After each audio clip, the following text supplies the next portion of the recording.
द्वारिका में बड़ा नित्य उत्सव मनाया जाता, नित्य आनंद, क्योंकि अब महालक्ष्मी स्वरूपा रुक्मिणी जी भगवान की प्रिया के रूप में विराजमान है। धीरे धीरे समय व्यतीत हुआ तो कामदेव भगवान प्रकट हुए श्री रुक्मिणी जी के गर्भ से। जब यदुवंश कृष्ण अवतारा, भगवान शंकर ने आशीर्वाद दिया था रति को, जब काम को भस्म कर दिया था कि तुम्हारा पति तब वहां भगवान श्री कृष्ण के अंश से प्रद्युम्न के रूप में अवतरित होगा। तो साक्षात कामस्तु वासुदेवांशो दग्धा प्राग रुद्रमन्युना देहोपपत्तये भूयस्तमेव प्रतिपद्यत।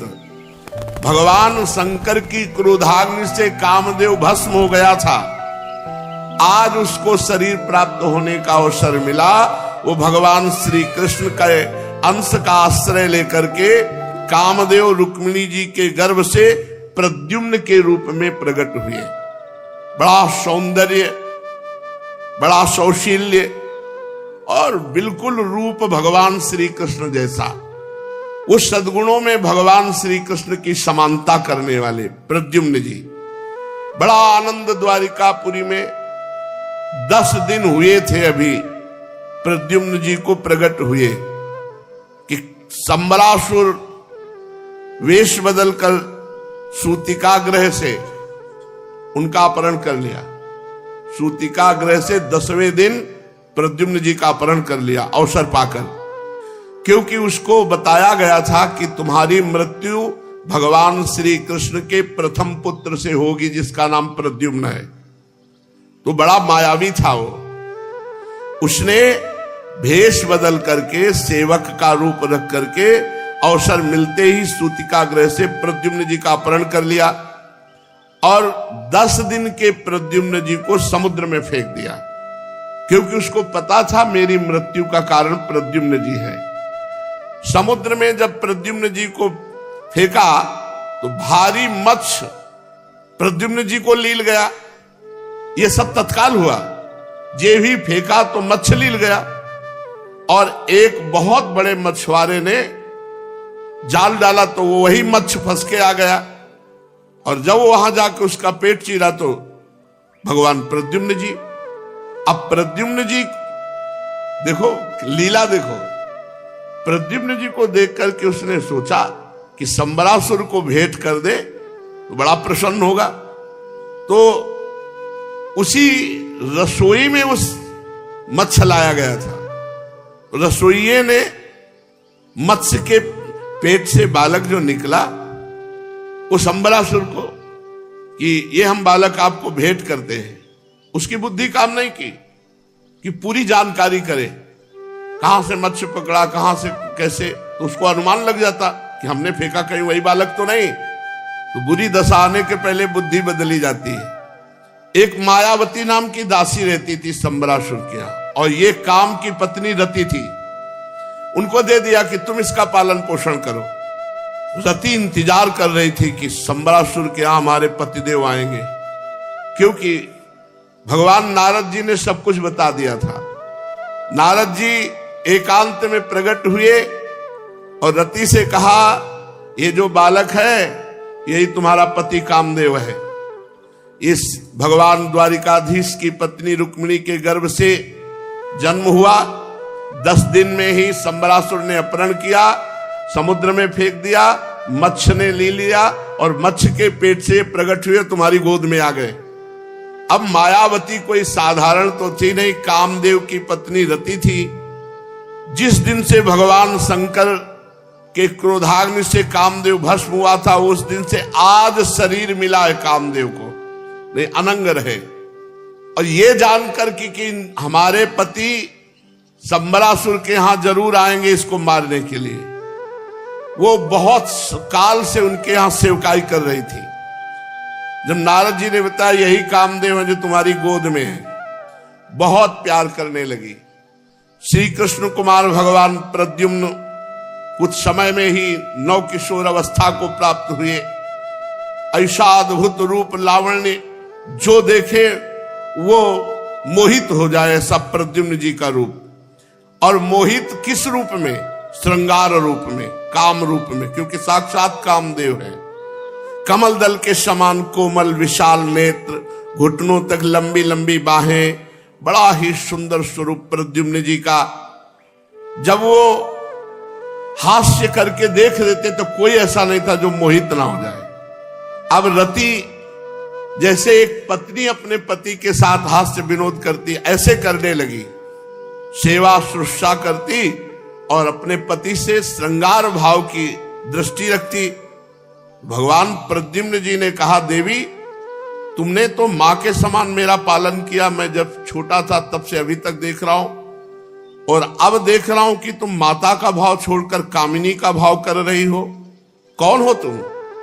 तब रति ने कहा, प्रभु आप विस्मृत मत होइए, आप देखिए मैं आपकी सनातन पत्नी हूं रति, आप कामदेव हैं, भगवान श्री कृष्ण के पुत्र के रूप में आप प्रकट हुए हैं, पर आप हमारे नित्य पति हैं। संबरासुर आपको सूतिका गृह से चुरा लाया था, आप मेरे पति स्वयं कामदेव हैं, मैं आपकी सदा की धर्म पत्नी रति हूं। मेरे स्वामी जब आप 10 दिन के भी न थे तभी संबरासुर ने आपको हर कर समुद्र में डाल दिया, वहां एक मत्स्य निकल गया, मत्स्य के पेट से आप मुझे प्राप्त हुए। संबरासुर सैकड़ों मायावों का ज्ञान रखता है। संबरासुर को जीत लेना कोई खिलवाड़ नहीं है। आपके पास एक विद्या है जो संबरासुर के पास नहीं है, मोहन विद्या, काम मोहित। आप मोहित कीजिए और उसको नष्ट कीजिए। स्वामी मैं बहुत समय से दासी भाव से इसके इसीलिए रह रही हूं, अपने रूप और अपनी महिमा को छिपाकर आपको प्राप्त करने के लिए। प्रभु आपकी माता रुक्मिणी जी बहुत पुत्र स्नेह से व्याकुल हो रही, रात दिन वो आपके लिए रो रही है। ठीक वैसे ही दशा जैसे बच्चा खो जाने पर कुररी पक्षी अथवा बछड़ा खो जाने पर बेचारी गाय की होती है। मायावती रति ने परम शक्तिशाली प्रद्युम्न जी को महामाया नाम की विद्या दी, और ये ऐसी विद्याएं हैं जो सब विद्याओं का, सब मायाओं का नाश कर देती है। अब प्रद्युम्न जी संबरासुर के पास गए और आक्षेप करने लगे, बेमतलब का झगड़ा ठान दिया। इतना ही नहीं, ललकारा स्पष्ट युद्ध के लिए कि तेरे में सामर्थ्य है तो मेरे से युद्ध कर। संबरासुर तिलमिला उठा, मानो किसी ने विषैले सांप को पैर से ठोकर मार दी हो। उसकी आंखें क्रोध से लाल हो गई, वो हाथ में गदा लेकर बाहर निकल आया और अपनी गदा बड़े जोर से आकाश में घुमाई और भगवान प्रद्युम्न जी पर चला दी, और सिंहनाद करके बिजली की तरह कड़का। भगवान प्रद्युम्न ने बड़े वेग से आती हुई अपनी ओर गदा को एक क्षण में नष्ट कर दिया। उसने देखा कि ये नवकिशोर अवस्था का बालक मेरी गदा के प्रहार को ऐसे चुटकी में नष्ट कर दिया, इसका मतलब ये माया जानता है। अब दैत्य संबरासुर ने मायासुर के द्वारा बतलाई हुई सारी विद्याओं का प्रयोग करने लगा। तत्काल अंतर ध्यान हुआ और आकाश में जाकर खड़ा हो गया और प्रद्युम्न जी पर अस्त्र शस्त्रों की वर्षा करने लगा। प्रद्युम्न जी ने सत्यमयी महान माया का प्रयोग किया, जो महान विद्या है, ये भगवत विद्या है। संबरासुर के सारे अस्त्र शस्त्र सब खत्म। महाविद्या का प्रयोग करते ही तो संबरासुर ने दूसरी माया प्रकट की, यक्ष माया, गंधर्व माया, पिशाच माया, नाग माया, राक्षसी माया, सैकड़ों मायाओं का प्रयोग प्रद्युम्न जी पर किया। श्री प्रद्युम्न जी ने केवल एक माया, महाविद्या, महाशक्ति, बस उसका प्रयोग करते हर माया नष्ट हो जाती। बहुत देर हो गई, एक तीक्ष्ण तलवार ली और महाविद्या का स्मरण करते हुए संबरासुर की कुंडल सहित सिर को उतार लिया। वो बड़ा भयानक था, लाल लाल दाढ़ी मूछ राक्षसी था। संबरासुर का वध कर दिया। देवता लोग भगवान प्रद्युम्न पर पुष्पों की वर्षा करने लगे। इसके बाद महामाया शक्ति से संपन्न रति ने आकाश मार्ग से चलने की विद्या प्रद्युम्न जी को सिखाई और साथ स्वयं द्वारिकापुरी आकाश मार्ग से आई। ऐसे ही सुशोभित हो रही थी गोरी रति और सांवले प्रद्युम्न जी, मानो मेघ के ऊपर बिजली विराजमान हो। सीधे आकाश मार्ग से रुक्मिणी जी के महल में प्रवेश किया।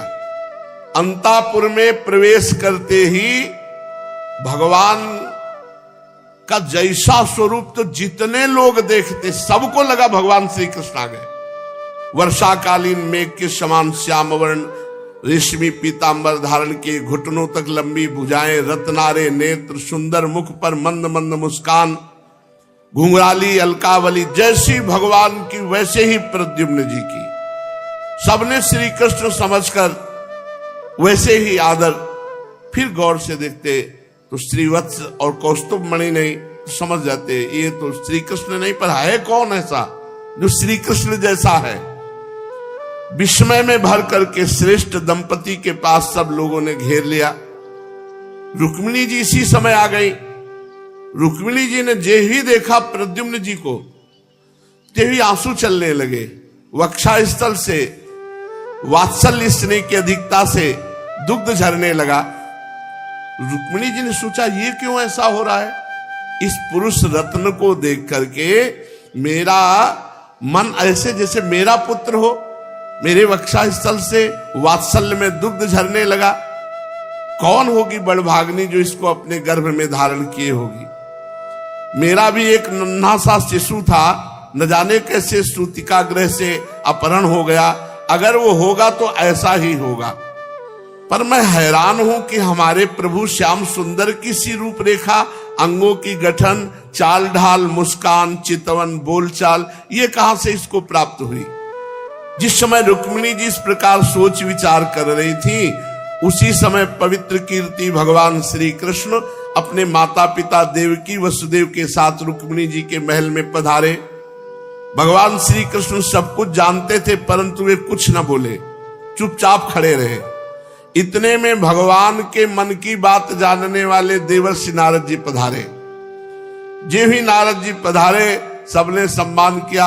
नारद जी ने गान किया, ये प्रद्युम्न जी हैं, ये रुक्मिणी जी के स्तुतिकागृह से 10वें दिन अपहरण कर ले गया था संबरासुर, और उसने समुद्र में फेंका। वहां से मत्स्य ने खाया। मत्स्य से संबरासुर के ही रसोइये ने बालक को, प्रद्युम्न जी को, उसके पेट से निकाल करके उनकी पत्नी रति को दे दिया।